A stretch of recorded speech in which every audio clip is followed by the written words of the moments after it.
দর্শক, এই মুহূর্তে দুদক সংস্কার কমিশনের বৈঠক শেষে কথা বলছেন কমিশনের প্রধান ডক্টর ইফতেখারুজ্জামান। আমরা সরাসরি চলে যাচ্ছি সেখানে।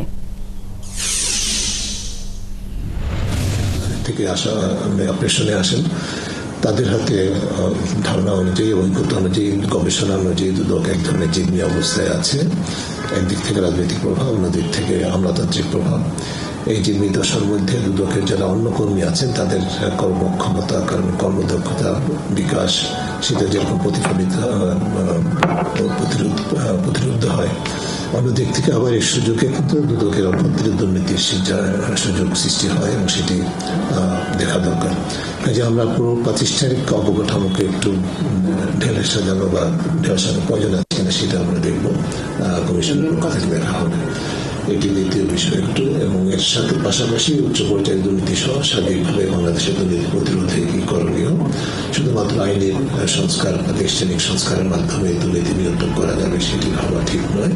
আমাদের সার্বিকভাবে শাসন পদ্ধতির পাশাপাশি যে এক ধরনের মানসিকতা সৃষ্টি হয়ে গেছে যে দুর্নীতি করে পাওয়া যায়, সেটি প্রতিহত করার উপায় আমাদের নির্ধারণ করা, গবেষণা আমাদের কার্যক্রমের মাধ্যমে আমরা নির্ধারণ করে তার উপর ভিত্তি করে পরামর্শ প্রদান করবো, সুপারিশ প্রদান করবো। আমরা চেষ্টা করব আমাদের সাধ্যমতো যারা অংশীজন বলতে যা বোঝায় বাস্তবে দুদকের অংশীজন, এই দেশের বাস্তবে সেই দেশের সকল মানুষ সবাইকে সম্পৃক্ত করা সম্ভব হবে না, কিন্তু আমরা এমনভাবে কাজটি করবো যাতে করে আমরা সংশ্লিষ্ট সকলের পরামর্শ, অভিজ্ঞতা, মতামতের উপর ভিত্তি করে আমরা কাজটি করতে পারি।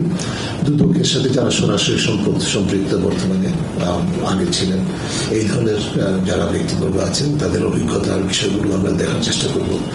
যারা দুদকের মামলা লড়েছেন দুদকের পক্ষ হয়ে এবং যারা বিবাদী পক্ষ হয়ে মামলা লড়েছেন, এই ধরনের যারা অভিজ্ঞতা আছে তাদের পক্ষ থেকে পরামর্শ, অভিজ্ঞতার বিষয়গুলো আমরা দেখার চেষ্টা করব। পাশাপাশি আমরা চেষ্টা করবো যে যারা দুদকের বিচারিক প্রক্রিয়ার সাথে সম্পৃক্ত ছিলেন তাদের মধ্যে থেকে অপিনিয়ন বা পরামর্শ পাওয়া যায় কিনা সেটা দেখার চেষ্টা করবো।